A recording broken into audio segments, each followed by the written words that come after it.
of this series, Things Jungian in Spiritual Direction, is by Robert Moore. We have had a full week, a tremendous time. And I know it's difficult to even think now that the last lecture is here. But I'm very pleased that Robert Moore will be presenting this. And so I turn it now over to Robert for this occasion. Well, I can tell that the shadow's around tonight. You know, I brought a sport coat and a tie to wear tonight, but my shadow said, you're going to dress like I want you to tonight. You know, those Tony Llamas, man. My shadow kind of has a split personality. He's one of these multiple personality disorders, you know. I mean, sometimes he thinks he's Willie Nelson. Sometimes he thinks he's Hank Jr. Sometimes he thinks he's Clint Eastwood with a bad temper. So I kind of don't mess with him. I do what he says. I even one time bought him a Cadillac convertible. But I spent a lot of money getting on good terms with him, so y'all just bear with him now. I don't condone him either. Let me do a little review. Tonight I'm going to be speaking about, on the topic, which I'd like to call liberating prayer, and trying to help us understand prayer in the context of the fundamental dynamics of evil. I have said in previous lectures that, according to my understanding, the fundamental dynamic of human evil is pathological narcissism. But unlike Scott Peck's view, I think that this illness that we are afflicts us all. And I tried early in the week to present to you a study of comparative psychoanalytic theories and show the way in which they suggest that there is within each of us a psychological structure or structures which is a source of powerful numinous energies. What I sometimes image as a kind of solar furnace within, which we variously call, depending on our school of thought, the superiority complex, the grandiose exhibitionistic self-organization, or if you're a Jungian, we sometimes refer to it as the archetypal self. And I have said to you that, in my view, that pathological narcissism results from the perfectionistic, godlike claims of this God complex, God imago within when one is not relating to it in an appropriate way. Christianity has emphasized one form of inappropriate relationship to this God imago within. It's emphasized the evil of pride, of what Jungians have often called a positive inflation. But surely after this week, and looking through some of the lens that the other speakers have helped us see, we can see that there's another equally evil pathological form of narcissism, in which this inner sun is eclipsed. And this eclipse leads to chronic depression, to aimlessness, to passivity, and to boredom. So in other words, it's not just being too arrogant and exhibitionistic that's the problem. Most of the people I see are not persons for whom that's the problem. Most of them have the opposite problem. They don't realize how beautiful they are. They don't have enough enthusiasm about themselves. They don't feel comfortable with shining and being celebrated. And I think that, I was jesting last night about sending Heinz Kohut down to do a little self-psychotherapy with Satan, but I was only half jesting because theologically, you folks will have to figure all that out, but psychologically, there is a piece of us in the human race on this planet which acts like a 3-year-old that's somehow gotten lost from its parents. Either it ran away because they didn't mirror him or her well enough, or it projected a autocratic parent or parents on them, and it's somewhere alone in the darkness, weeping and enraged, and it wishes it could push a button and blow this entire planet to bits. Now, I don't know whether that has any ontological, theological reality. You're theologians. You'll have to do some thinking on that. But I'll guarantee you, it has a psychological reality. That part in us is active all over the planet. And it's that abandoned child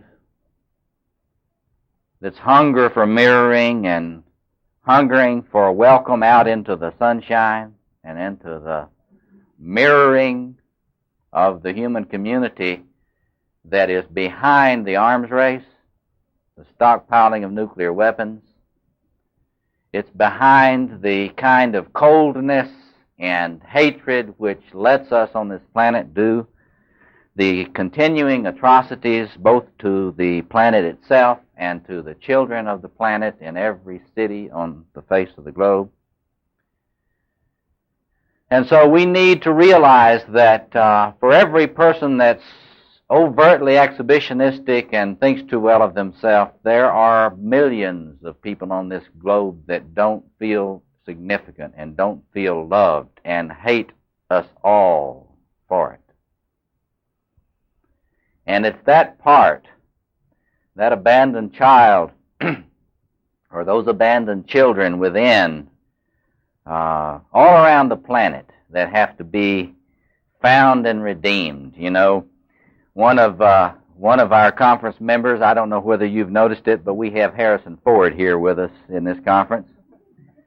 Harrison, will you stand up? Where are you, Harrison? Oh, wait, there he is. Thank you, Harrison Ford. I don't know whether you saw his film, Indiana Jones and the Temple of Doom, but a lot of people didn't like that movie. A lot of people didn't like that movie because they thought it portrayed such horrible things. Well, that's amazing to me because the fact of the reality of this planet is 1,000 times more difficult and more horrible than that. All you have to do is bum around the planet some, especially in Asia, as I have, and you will see with your own eyes that that film was an understatement, a radical understatement of the situation of children on this planet. So we've got a lot of work to do, and we've got to try to do something to help re-establish an appropriate connection with this great, deep God energy, this what to me is a divine reality within. And we've got to learn the varieties of ways in which we can relate inappropriately to that reality. And I tried in my second lecture to help you understand some predictable patterns of difficulty that we have in forming what Edinger called an ego-self axis. And I laid out for you some of the ways, the different ways in which you can get in trouble and the way you can be inflated in any one of the different archetypal configurations of the psyche. I tried to show the way in which Kohut's psychoanalytic self-psychology and my psychology of these 8 configurations of the conjunctio can help us to discern these subtle patterns of inflation and deflation that can afflict us and separate us from what John was talking about as the fullness of human life and the experience not only of peace and joy, but the experience of passion and commitment to values and tasks which transcend the ego. Tonight, I want to speak about prayer, and again, I've got much too much to say on this for the time that we have, but again, I will try to go as fast as possible and leave us plenty of time for discussion. Let me begin by giving you what, for me, is my working definition of prayer.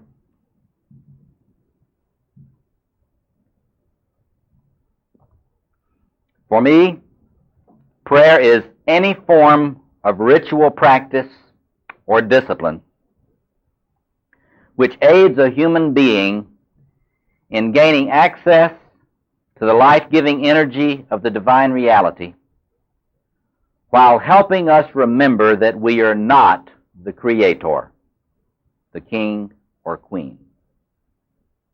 Let me repeat that.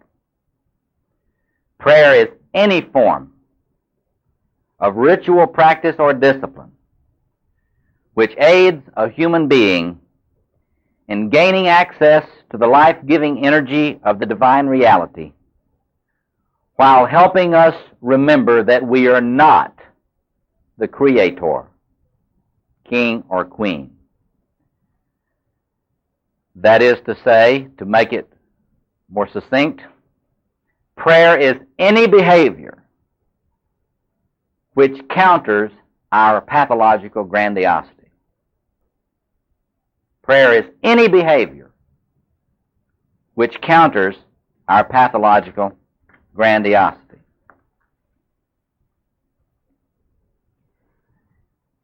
I want to go through a lot of different perspectives on prayer, and all I can do really is to give you an outline. But I think after this week, you've got a lot of materials, and you can fill in the blanks yourselves.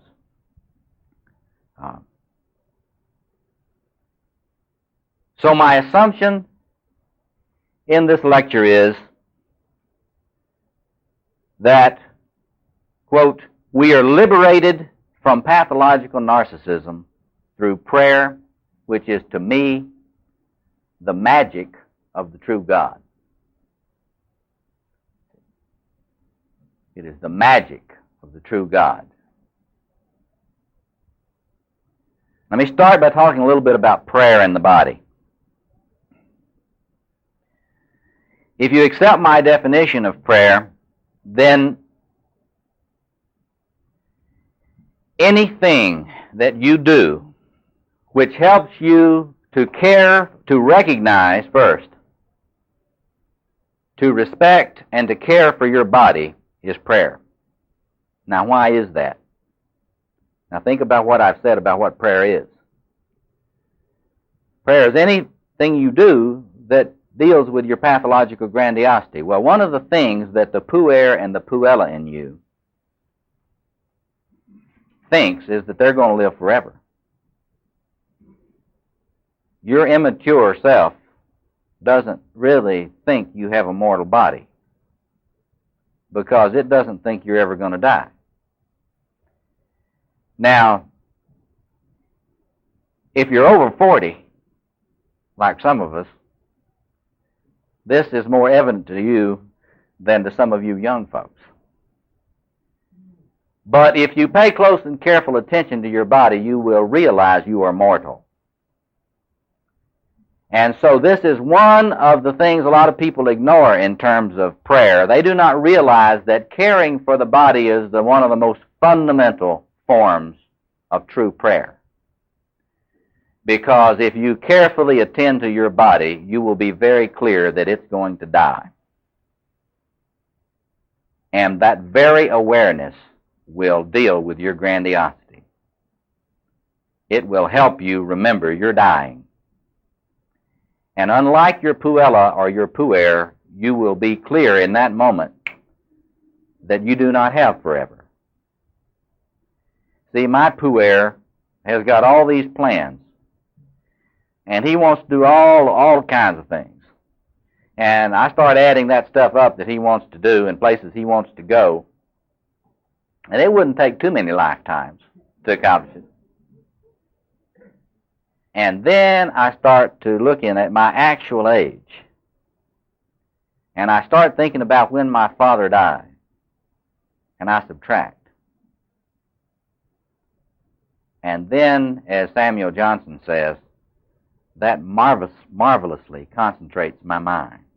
That marvelously concentrates my mind. I do not engage at that moment in the fantasy of not being human. At that moment, I am human, and I am quite clear that I am not God.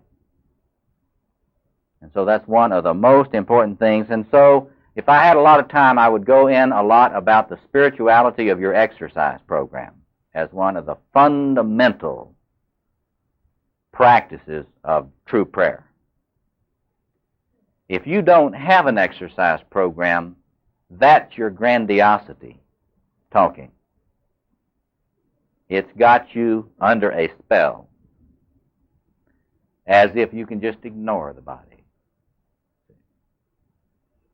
So I would go into exercise and diet a lot, because the diet thing that we all laughed at Sid when he was doing his little commercial. But that's very appropriate, what Sid was talking about. That is fundamental true prayer, if you can get serious about diet. Now, this is one of the things, my puer thinks that you can eat ribs every day. It never will affect his cholesterol level, right? Tex-Mex to the max. All you San Antonio folks can appreciate that. But I don't have time to go into that a lot. If I had a lot of time, I would talk about sexuality as true prayer. Because one of the things you will notice when people get real crazy, that is, real inflated, and religious folks have a really, really big time with spiritual inflations, and I think that's one of the things that John Durley has pointed out so well for us in his work. These spiritual inflations in which you just kind of soar up into your head. And you can feel this as an analyst. It's a fascinating thing. When somebody's doing this in your consulting room, you can feel it. You can feel it when they are doing it in your body. When I start feeling myself get light, I know there's something going on. Because I'm not that light. Get out of their body. So if I'm working with someone who is very out of touch with their body, I often kind of freak them out. I ask them, well, a Jungian is not supposed, Freudian is supposed to talk to you about your sex life, not Jungians. We're supposed to talk about archetypal dreams, things like that. But I always ask people about their sex life, first thing. Pathological grandiosity will almost always damage a person's actual sexual connection, particularly with anybody with whom they have an emotional commitment. Now remember, I talked about the inflation of the archetypal lover who gets into promiscuity. But what you will find is that promiscuous people are very out of touch with their body. So in other words, I work with sexuality very quickly, because sexuality is one of the things which is one of the true gifts to humanity, which grounds you in your body, and which reminds you that, thank God, you're human. And let me give you an example which may shock you a little bit, but which, if you understand self-psychology, you will see what I'm talking about. One of the marks of a person who is very severely ill in terms of pathological grandiosity is they will often be engaging in compulsive masturbation. Now, I want you to think about that. a lot of people get real moralistic about that. To me, that masturbation is true prayer. That masturbation is true prayer. Can you see why? Think about it. When someone is so full of pathological grandiosity that they are almost floating off of the earth, fearing psychotic breaks because they are so grandiose and they are under such a threat from their grandiosity, the need to masturbate is a true instinct to touch the body. It is exactly the same kind of spiritual instinct as touching a rosary. The fundamental same move spiritually. It is the same move that when the Buddha was confronted by an army of demons, he reached down and touched the earth, and the demons disappeared. And this is something which is very hard for our puritanical, Manichaean approach to Christian faith would lead us to have.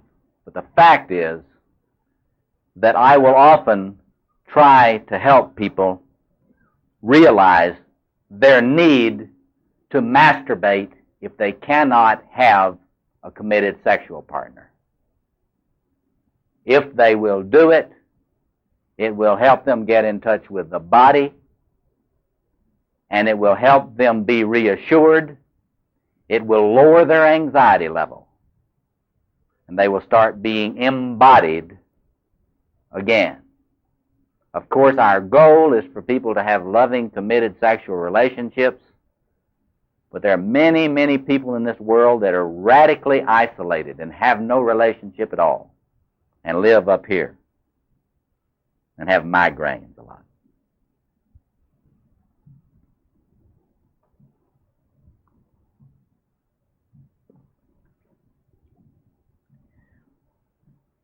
Wallace and Jean told me recently that they've been very interested in Christian pilgrimage. And I'm looking forward to seeing what they write on that, because I feel that another form of true prayer is pilgrimage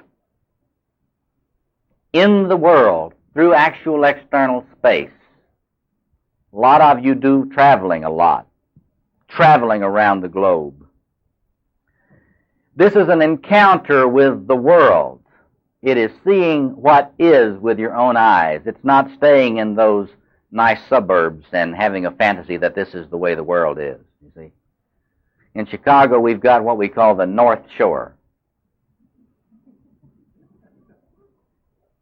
A lot of people live on the North Shore, you know, and they moved there to have an environment which was more like a kind of a garden, you know.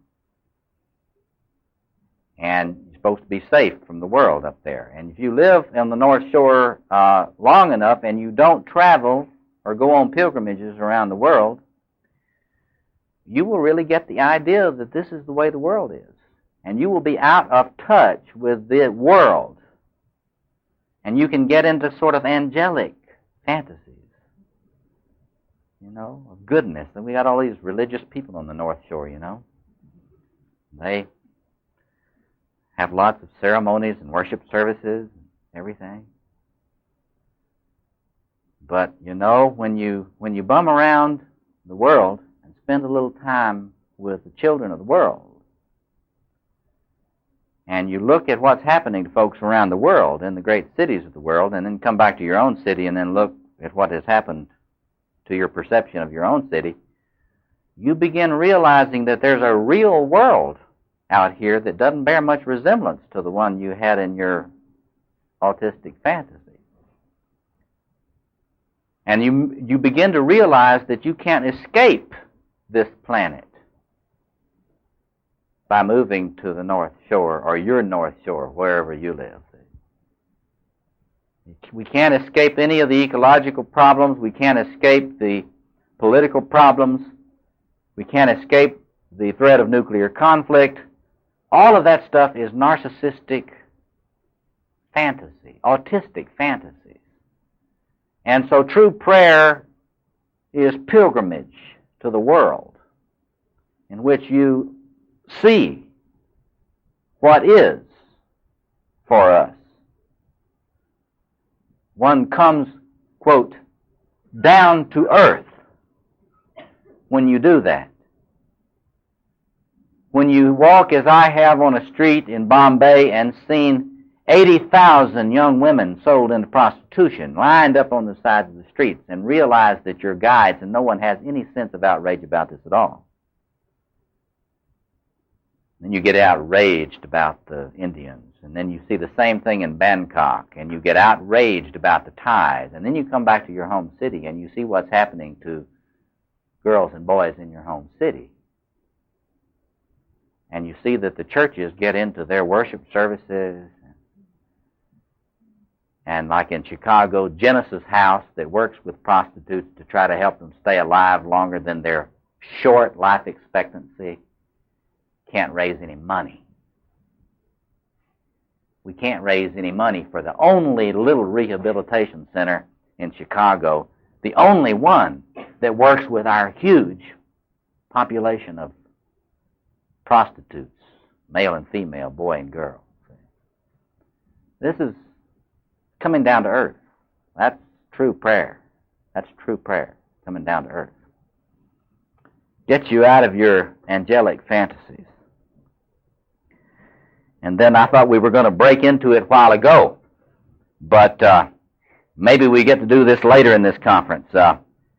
Dance is true prayer.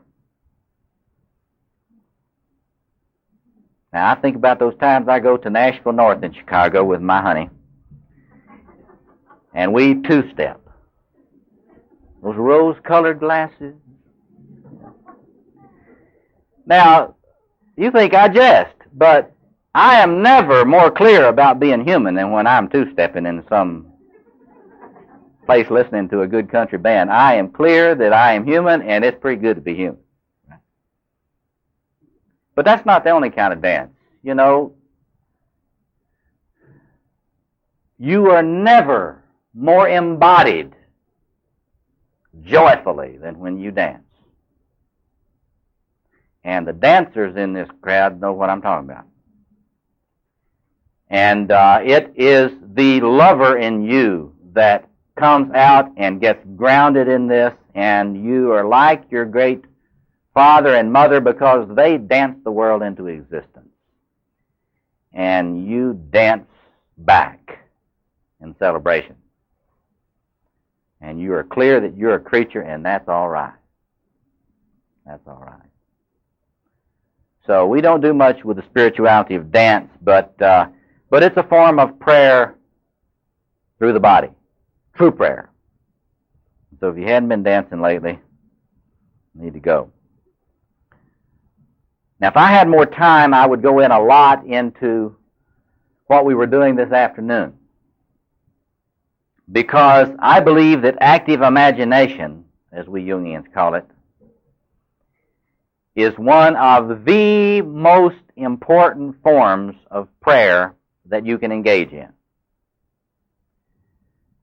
And you know that last night I was trying to help you understand some of the ways in which you can be grandiose in your own creative way.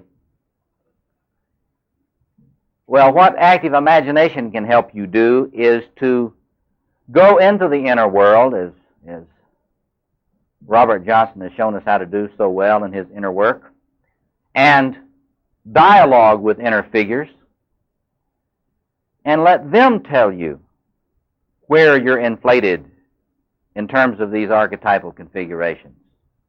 Some of us got to do some active imagination with the king and queen within the day. And some of us found ourselves very close to the queen and alienated from the king, or vice versa. And everyone that was there and did these active imagination exercises found ways in which they know they need to investigate further to see where they're out of touch and where they may be over-identified. We may see ourselves on the throne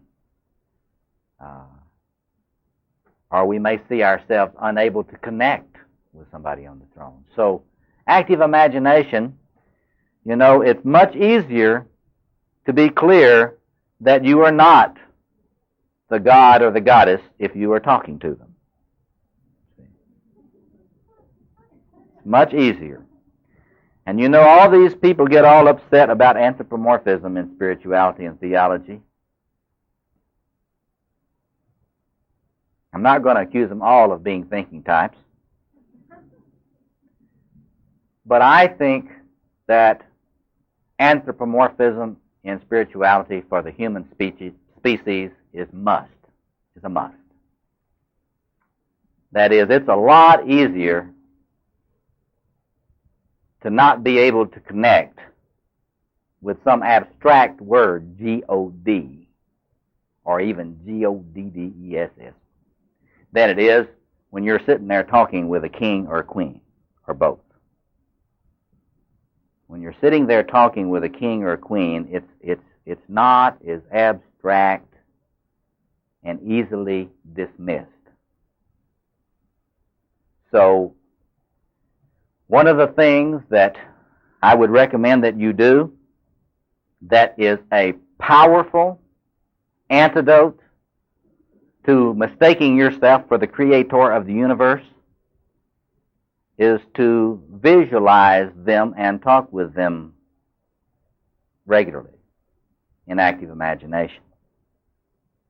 As I've said before, this is not new. This is not original. Jung did not discover it. It's been done for ages and ages.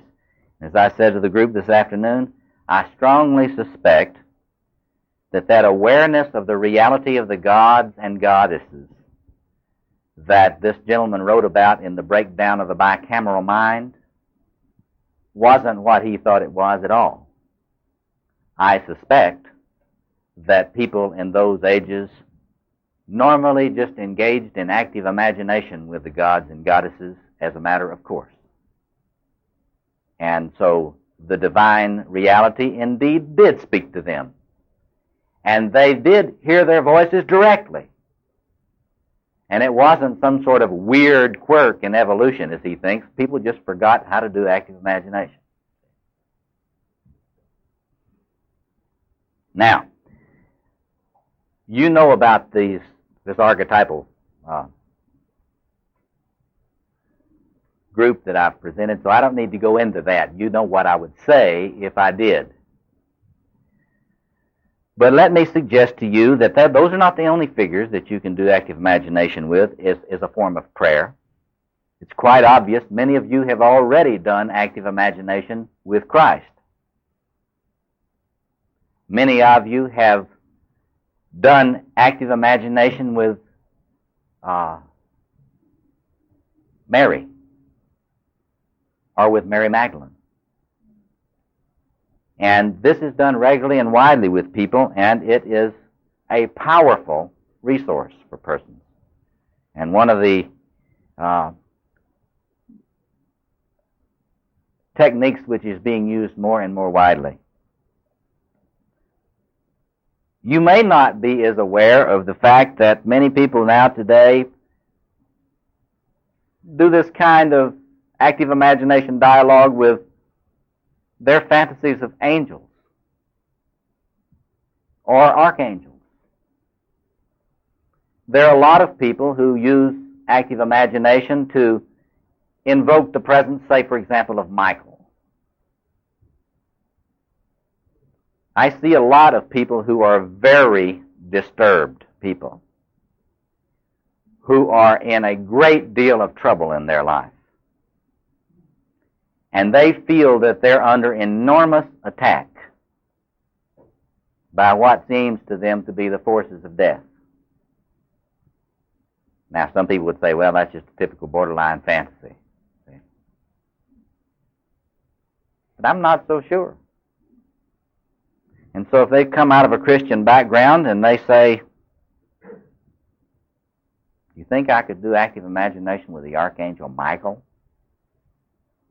Maybe ask him to protect me this week? Sure, why not? very interesting what happens.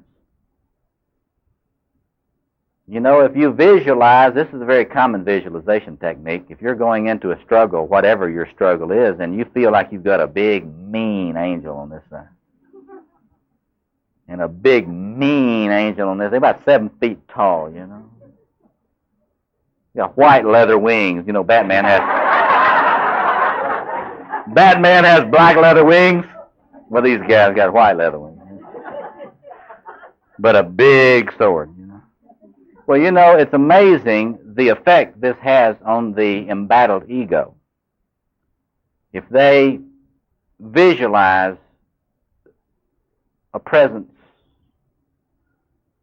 of friendly, powerful, psychic warriors. It's a widely spread practice among very disturbed people. From what I can tell,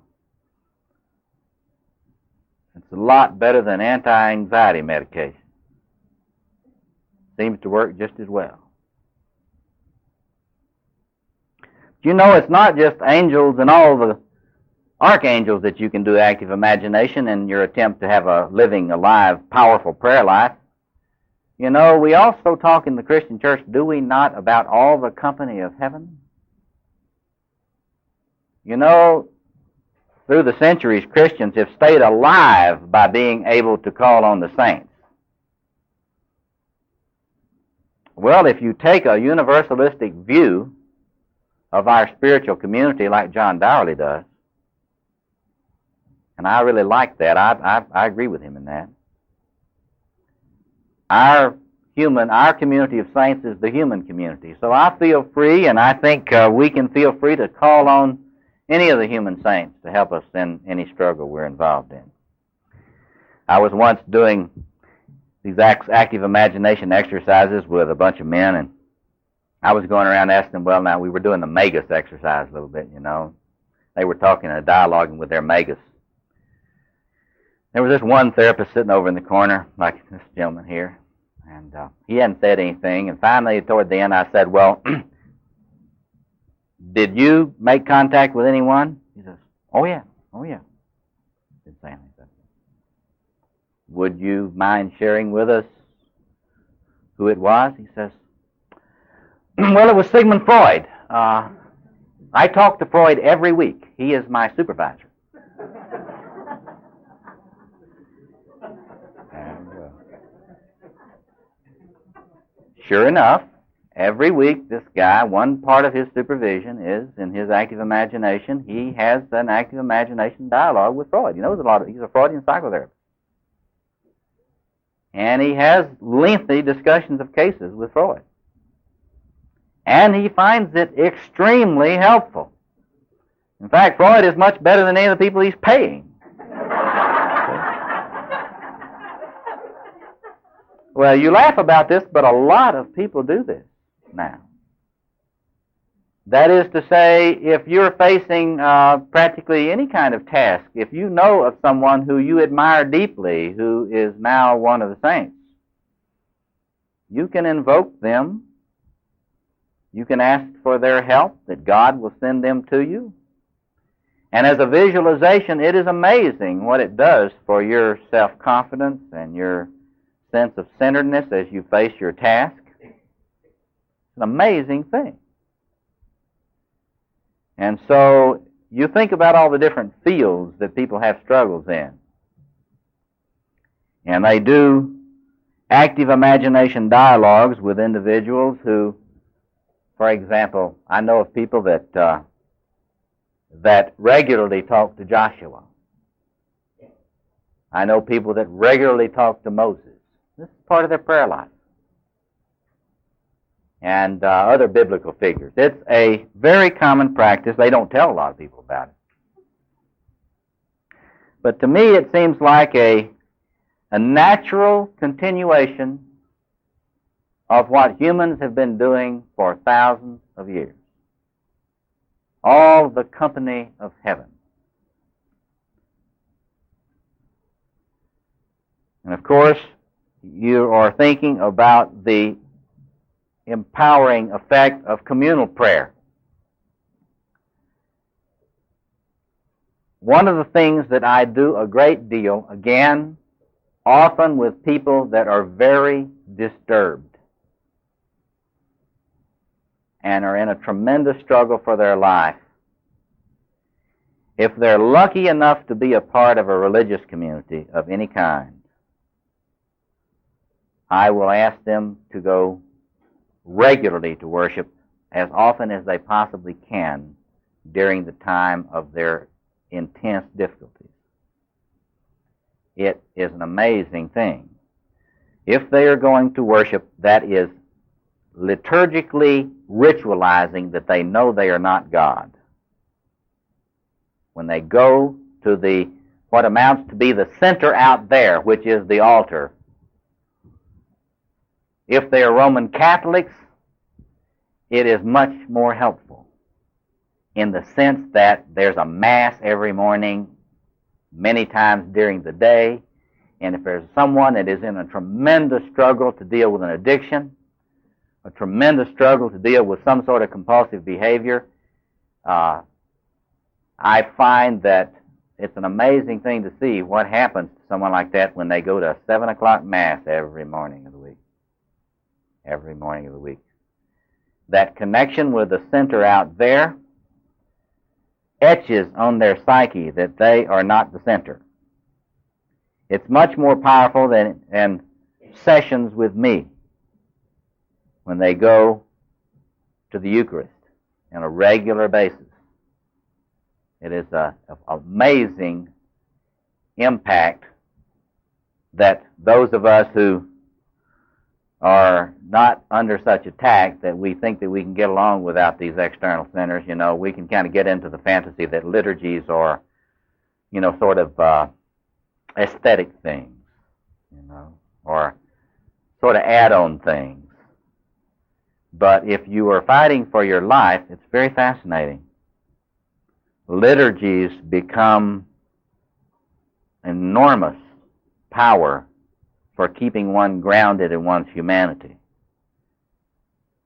And the effect lasts quite a long time during a day. It's very interesting. Very interesting. But that is something that I have many Protestants who, being starved to death ritually, of course, go to Mass for these reasons.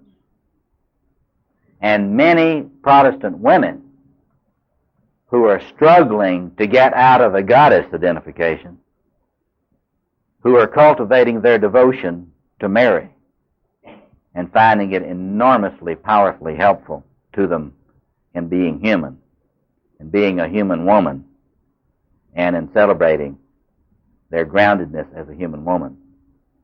So there are many resources that we often take for granted, particularly those who have come up within the Roman tradition.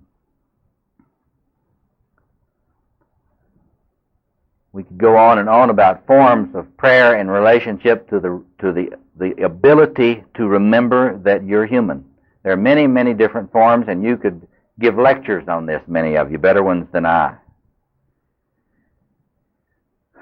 But one of the things that I run into a lot in theological education today is a fantasy that people have that spirituality is not important at all for liberation movements, for human liberation.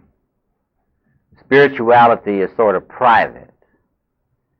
It's sort of psychological. Well, if the worst thing you can say to anybody that is trying to do stuff in terms of social action for social justice is to accuse them of having psychological insight. That's the way it is in theological education now. This is very unfortunate because some of the most inflated people I know are people that think that if we can just turn everybody into Marxist, that all of a sudden there's going to be social justice. And that's very, very widespread, sort of the idea that the solution to the problems of the world lie in a political ideology. Of course, we've got people on the right that think that, and people on the left that think that, and they all ignore the real issue, which is helping us to cope with the real war. And one of the things that I go around trying to help people understand is that there really is a real war. There is the planetary, human war that must be fought against pathological, infantile grandiosity. The war that if we do not win soon will let consumerism continue to rise unabated and unchallenged because of the appetite of the little giant within that just can't get no satisfaction. See? We will continue to strip the rainforest because of the little giant within that can't get enough wood. See? If we had time, we could have Sid tell us some of the economics of grandiosity, which he's been studying in his studies in humanistic planetary economics. But what we have to realize is that there really is a real enemy. And there really is a real war. We always project this shadow business on some other ideology, or some other race, or some other religion, or some other sex, whatever, when in fact the enemy is this unconscious identification with the God and goddess within, so that we can then turn others into the archetypal enemy and make war on them. It's happened throughout human history. It's been the fatal flaw of human tribalism. Human beings have always known that there was an enemy. We've got paranoid ideation built into our wiring, that vigilance. We're always looking around, you know. But we never learned Pogo's lesson. You know, we've met the enemy and he is us, but the problem is even Pogo didn't get that quite right. It's not exactly the true self of you, but it's a psychological reality which is in there behind your eyes, and one that has to be dealt with techniques that help you not identify with this numinous one. Sometimes we might call him the great beautiful prince within.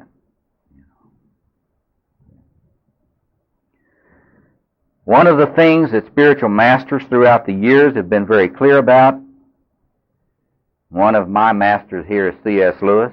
I know that some of you appreciate his work. Evil, in the form of pathological grandiosity, pathological narcissism, functions like enchantment. It's one of the wonderful things about C.S. Lewis's work. He understands what this stuff does to our perception. It shuts down your perception. It shuts down your vision. It shuts down your hearing. It makes your heart cold. Everything gets cold until the point that we can't feel anything then. And we lose, a lot of people today are worried about how much shame people have. Well, I understand that. I understand what they mean about that, but you know what bothers me? I'm worried about how little shame we have. I'm worried about how little shame I feel about what's happening to the little kids in my city. I don't feel too much shame about it. See? And C.S. Lewis would be able to explain why I don't. Because he would talk about the way in which the enchantment of this spell has been able to harden my heart and freeze my sensibilities so that I do not see, and although I live in Hyde Park, I might as well live on the North Shore. So, true prayer, liberating prayer, is for what? It is a must for liberating our vision. We can't even see the real world without prayer. This is something that's become increasingly clear to me. We all know about burnout. We all know how hard it is to get people to look long enough at any condition to try to take any concerted action on it. Well, it's quite clear to me that in terms of the Christian myth, the one who had eyes to see and would not turn away was the Lord, Jesus Christ. That's the way the myth presents him. He would look.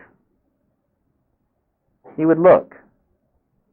Most of us can't look, because when we see without benefit of the connection which we can get in prayer, then we are totally overwhelmed and we have to split off from what we perceive. It has been my experience that only those individuals who have a powerful, active, sustaining life of prayer can keep looking clearly at the reality which we face on this planet and in our cities and in our towns and in our families.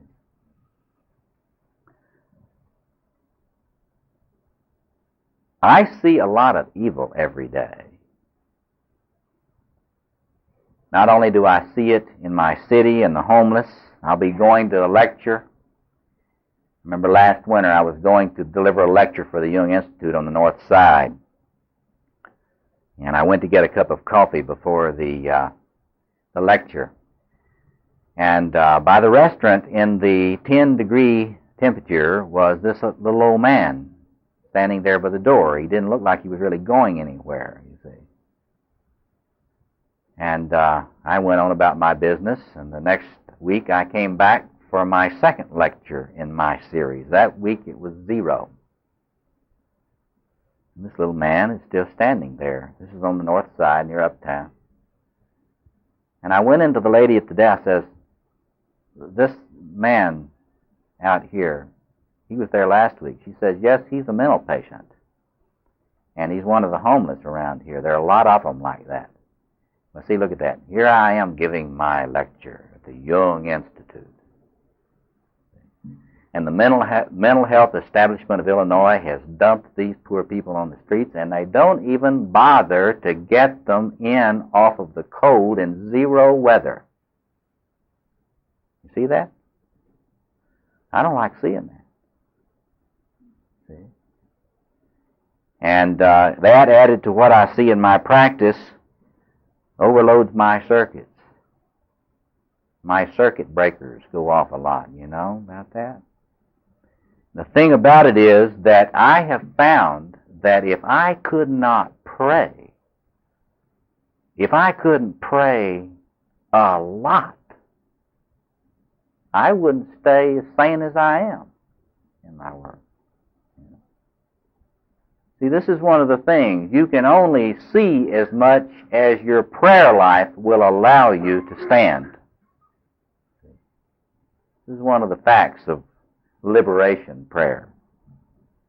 So I would argue that if you are going to be an activist in trying to address any of the concerns that we have in our society, on our planet, that prayer is that which can put you in contact with the world.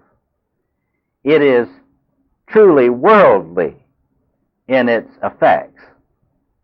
You don't get up into your head and fly off into your north shore of the mind.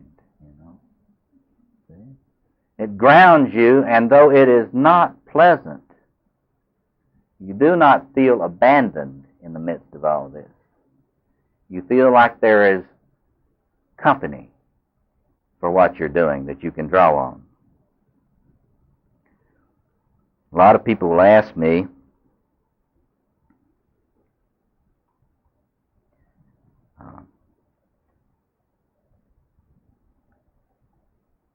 why I feel that prayer is so important, it sounds like you're really talking about doing a lot of praying. And when I teach seminary students courses in prayer, they are a little bit shocked. I ask them specific questions about their prayer life, and after about the first question, they're ready to quit. And then I ask another round, well, when, do you pray? And what do you pray?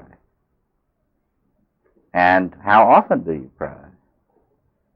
And what I have discovered is that though you would think that everybody has a very developed prayer life, if you will investigate, you will find that it's just not so.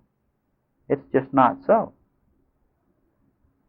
And I didn't learn this dealing with theological students. I learned to work like this dealing with people whose lives are in danger more directly. Working very carefully about how I can help them pray more effectively to stay alive. What we might call survival prayer,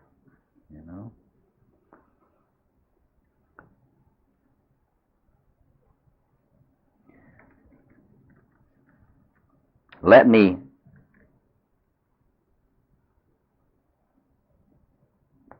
turn to my last topic.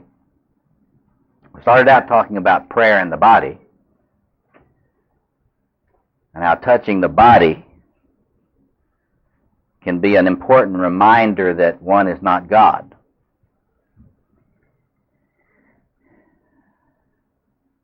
There is an old technique that used to be used a lot in Christianity and which has been used throughout the history of the human race, and which we have gotten in the habit now of calling magic, and we won't touch it, and that is the use of talismans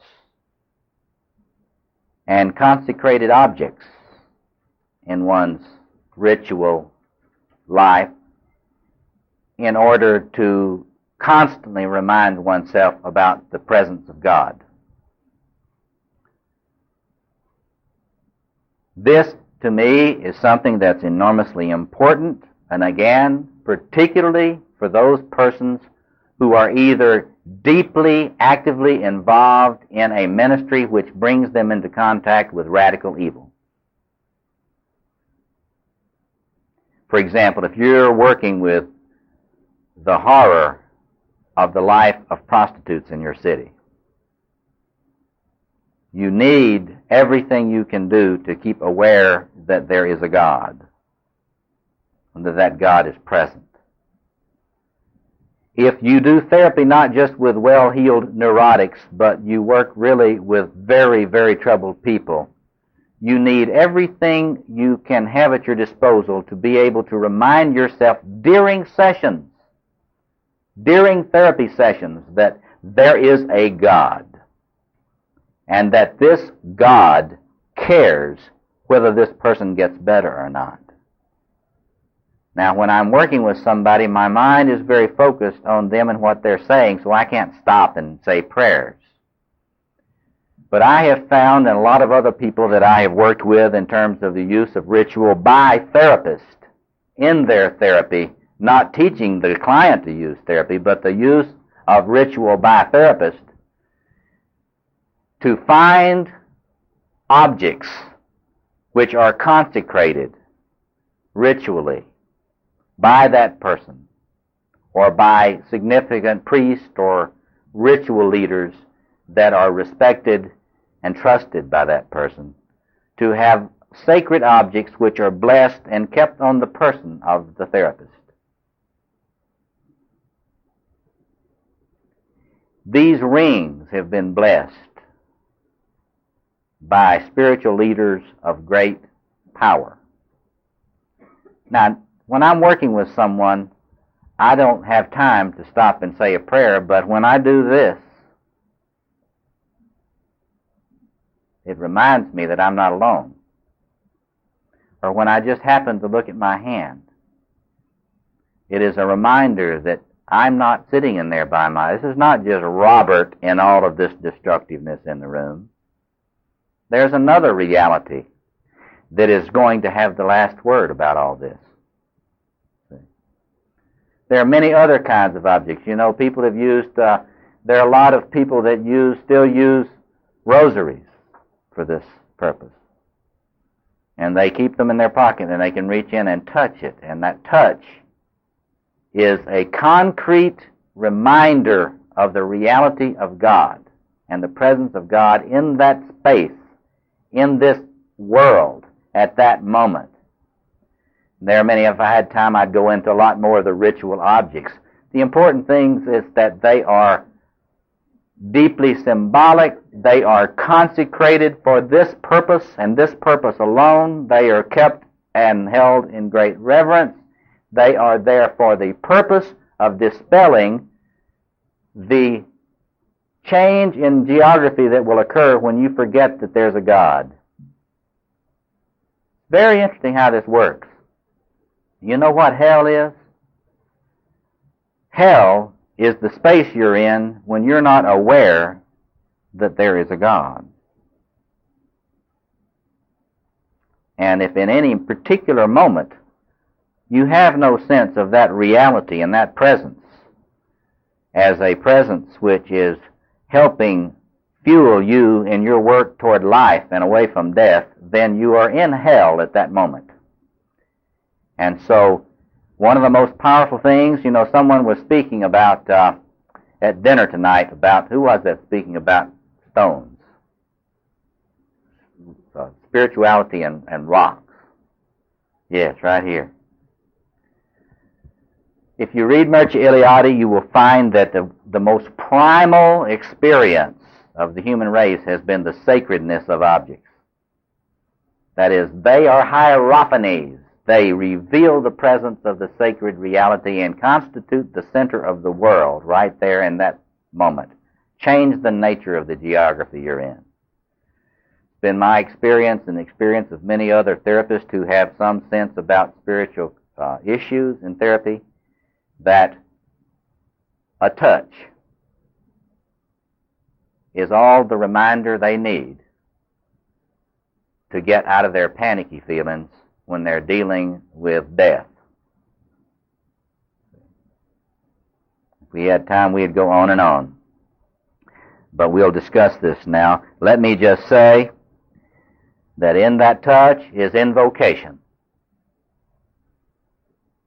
In that touch is the constitution of an awareness of the divine presence. There is a sword that is cut through the enchantment that leads you to be unaware of the presence of a liberating God.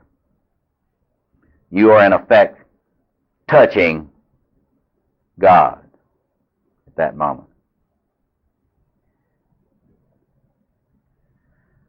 What is prayer? Prayer is really our only hope. Thank you very much.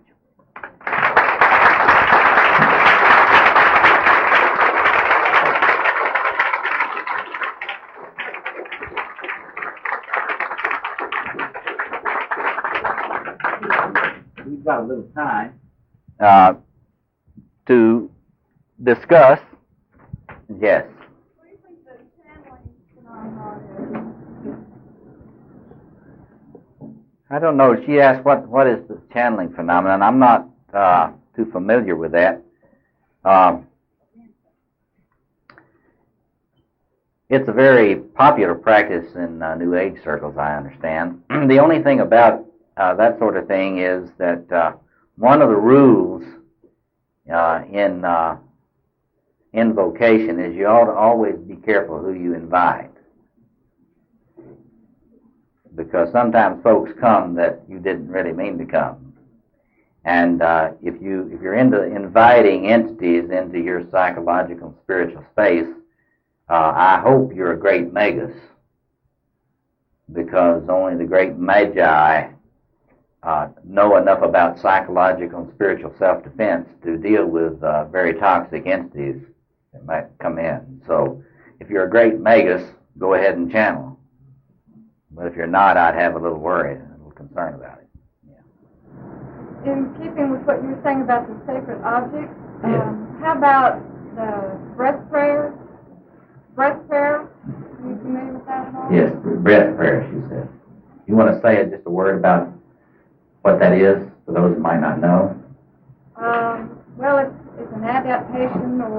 the use of what's also known as the Jesus prayer, and it becomes just a repetition of a prayer that you have formed yourself or adopted from, and so that it is something that is constantly with you, just as the touching of the object. Something like a mantra. Although I think it's very important to realize that there are all kinds of spiritualities around today which do not acknowledge an external center out of the ego. There are a lot of forms of meditation that inflate people rather than ground them.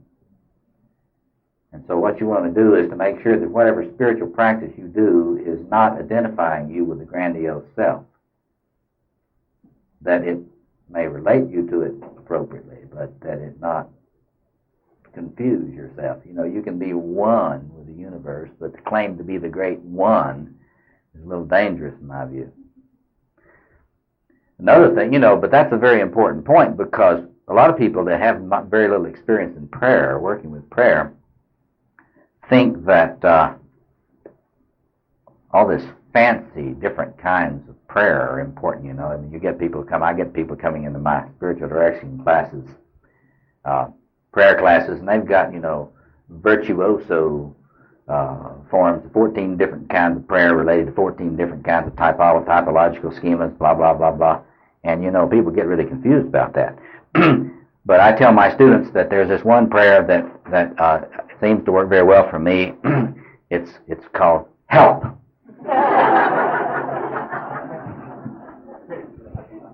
I recommend that one. And I use it a lot during every day. Just help. Yes, thank you. Robert, it sounds like one of your suggestions that doctors might use patients who may suffer from severe chronic depression might be use of something that they can wear on the neck or something in the pocket that either can be concentrated in therapy session or out by someone else who person believes to be a significant other. Is that how I'm hearing you? If you can't do that with everyone. There are a lot of people that he's asking. Can you suggest that people who are having difficulty, patients that you're working with, can you help them work ritually? I think that's very important. But of course, a lot of therapists are so tone deaf on ritual. The Freudians managed to define, as good moderns, they've managed to define all ritualization as pathology. And I think that's terribly wrong-headed. Let me recommend a book for you. It's a book by a European therapist, Onno van der Hart. Onno van der Hart. It's called Rituals in Psychotherapy. As far as I can tell, this is the most sophisticated person that there is right now in rituals in psychotherapy. He uses all kinds of rituals in psychotherapy and to good effect. I think that's the cutting edge of research. I'm doing a lot of work and have for some years on ritual and psychoanalysis. It's quite clear to me that psychoanalysis has always been a ritual process. The psychoanalyst is operating under the Magus archetype. Magus is ritual elder. It's quite clear that what a lot of people talk about as transference dynamics are clearly just ritual dynamics. I'm giving a lecture in Paris on that topic this summer in August. But it's quite clear to me that we've got to do a lot more work on what gifts are, what gifts mean in the psyche, because gift giving, there are some therapists now, they would never tell anybody. They certainly wouldn't tell their supervisor. But there are a lot of therapists now that give gifts for precisely some types of reasons like this. And they know that it's heightening the transference, and they fully intend for it to. Because when some persons are so sick, they have a very difficult time forming a positive transference. And the right kind of gift can often heighten the positive transference to the degree that it can help the individual bond to the therapist. You've got to work that archetypal transference with certain individuals. But it's very simple. I have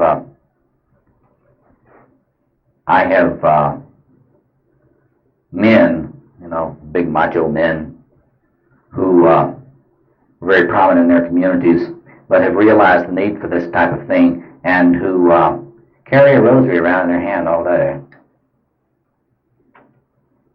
this, and have had it consecrated by some priest that they trust and feel has really got a spiritual vocation, and use it that way, especially when they feel their anxiety level peaking out, and feel themselves going over into a kind of a grandiose kind of overstimulation. And it's been very useful to them. And there are many other things that can be done with that type of thing. With people that have some sense about this type of thing and have some awareness, you can help them with their ritualization. Fact is, everybody needs to develop their own discipline, which includes the ritualization of their life. And that should not be so freaky. That's what the liturgical year is all about. If you can just help people that are having difficulty emotionally in the church learn to work the liturgical year, it gives an enormous. Even the Cohoosian self-psychologists, who a lot of whom are, as far as I can tell, atheists, are quite clear about the way in which operating in a disciplined liturgical sense of time bolsters the sense of self against the forces of chaos in the psyche. So there are a lot of our traditional means that we think have nothing to do with psychology or psychotherapy that have everything to do with healing and have enormous power for those people who are in danger of psychotic regressions or self-destructive acting out. And since I'm more interested in helping those individuals stay alive than pleasing my Freudian colleagues, I'll choose the former. Yes.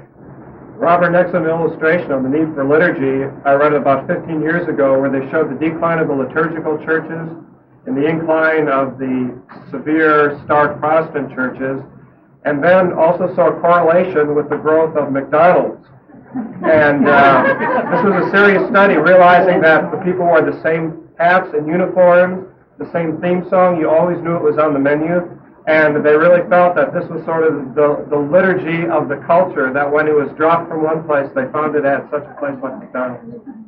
One of the things, that's excellent. See, one of the things you've got to get clear about, and this is Jungian shouldn't have to look anywhere else, and I'm sure that some of you could give us chapter and verse in the Black Bible about where you can find this, but it's many of the Cohoosians today are the people, the self-psychologists are pointing out that you got to help people have regularity.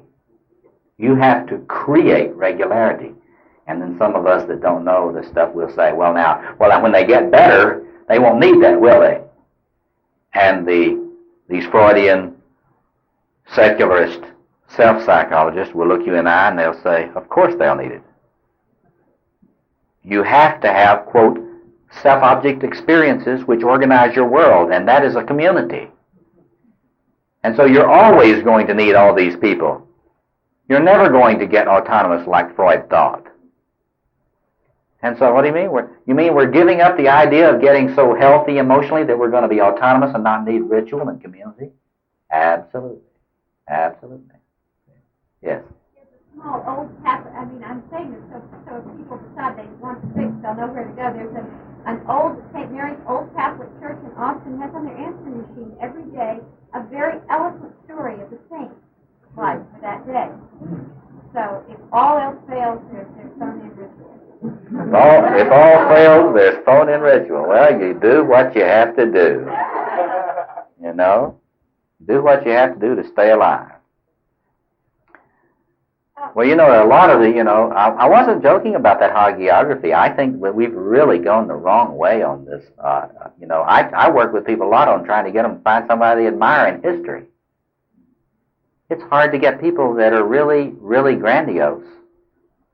One of the tests, I didn't put this one in last night, but one of the litmus tests of pathological narcissism is when you ask somebody who they admire, men or women, and they can't come up with a list. See? if you can't come up with a list of people that you admire, that have qualities that you would like to emulate, you've got some problems in your capacity to idealize, and you cannot use other people to build your psyche as a community of saints. I tell these men that are having trouble getting their warrior up, that's a certain kind of problem. It's a diagnostic problem. Having trouble getting your warrior up. I have them do a little active imagination conversation with George Patton. You'd be surprised how well they can kind of connect with their warrior energy when they talk to him. What? That's a warrior package. Get to know George Patton and you won't ever be out of touch with your male warrior again. Yeah. Robert, you're going to recommend some books on self-psychology. Oh, thank you. He says, recommend some books on self-psychology. Well, you need to start with this little book by Miriam Elson, who's a social worker that worked closely with Heinz Kohut at the University of Chicago. And her book, Self-Psychology in Clinical Social Work, is the best introduction. E-L-S-O-N, Miriam Elson. Self-Psychology in Clinical Social Work. It's got a bibliography.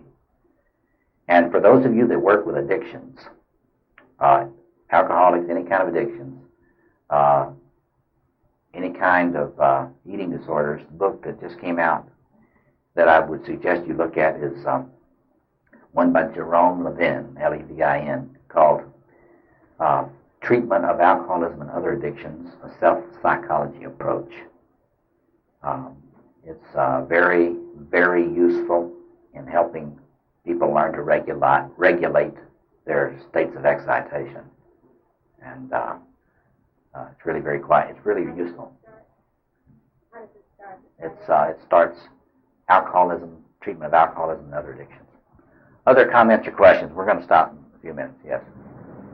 Robert, are you familiar at all with the work of Milton Erickson? If you are, do you have any comments about his Well, he's asking about Milton Erickson. Milton Erickson was the great guru of hypnosis. And hypnosis is a very powerful technique, of course. But if you ever go to one, you want to go to one you really know and trust. Don't just go to anybody. Because if you really want to get inflated and on a great Magus trip, just study hypnosis. Because it gives you an enormous power trip. You get it going. Milton Erickson used to go around hypnotizing people and having them doing duck walks. I mean, if I were Milton Erickson, I could have you doing a duck walk out here, and you wouldn't even know you were doing it. And so hypnosis is important for some people that have traumas that they can't get to, but you really got to be careful in your consumer, let the buyer beware who you go to for hypnosis. Remember, an insight into a problem or trauma does not heal it. And if you were traumatized and abused in childhood, and your ego, what we Jungians would say, your ego organization is very fragile and shaky, gaining insight in hypnosis isn't going to fix it. You have to work on the development of the strength of the ego, or as we'd say in self-psychology, the self with a little s structure. You got to strengthen that. And insight sometimes can make you crazy. And one of the things I like to say to people, don't learn too much about yourself too fast. Give it time to digest. Other comments or questions? Yes, Paul. Oh, Freudian analyst told me one time that all insight ever cured was ignorance. Yeah. All insight ever cured was ignorance. That's interesting. They used to teach us that Freudian analysts didn't teach patients. It's really gotten interesting because I just went to a conference with two of the greatest, I think, in the contemporary Freudians in the world, Michael Bosch and Arnold Goldberg. And one of the things they were making very clear, you have to teach people how to know when they're getting crazy and how to intervene when they start getting overstimulated. It sounds awfully didactic, But I guess they're coming around to realize that we got to know how this stuff works. We got to teach people about the plumbing. A few more comments and then let's stop for the night. Any more? Yes. No? One thing I guess that it's kind of a statement from me, and thanks to you, it's kind of a witness at the same time. I've been involved for the last 6 months in some very stressful work, which involves confrontational kind of politics, and it involves very high potential for violence every day. And the only thing that, to the extent that I have any sanity left, the only thing that's kept me sane, I think, is at these times of confrontation, as I leave those, to look my adversary in the eye, these usually police who are arresting me or scared truck drivers who are across the picket line, is to look at these folks in the eye and imagine them at home at night with their wives and children or husbands and children. And that somehow takes away my grandiosity just a little bit. They're not Satan then. That's right. It takes away the demonology. And it's the only way I have found that in this kind of work that keeps you from giving up in despair or shooting somebody. That's wonderful, August. The only thing... You see, and this is back to what John was trying to get us to get to earlier. There really isn't a human enemy.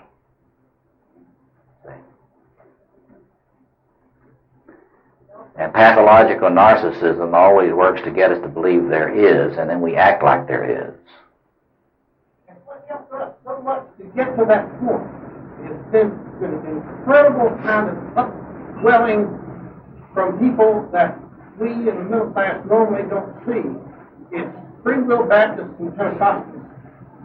And the Free Will Baptist Church has been the moral leader in the Appalachian region in kind of keeping the strike from becoming violent. And those folks wake up in the morning and say, I wonder what Jesus will have me do today. Then they get out of bed. And then they start kind of living their lives.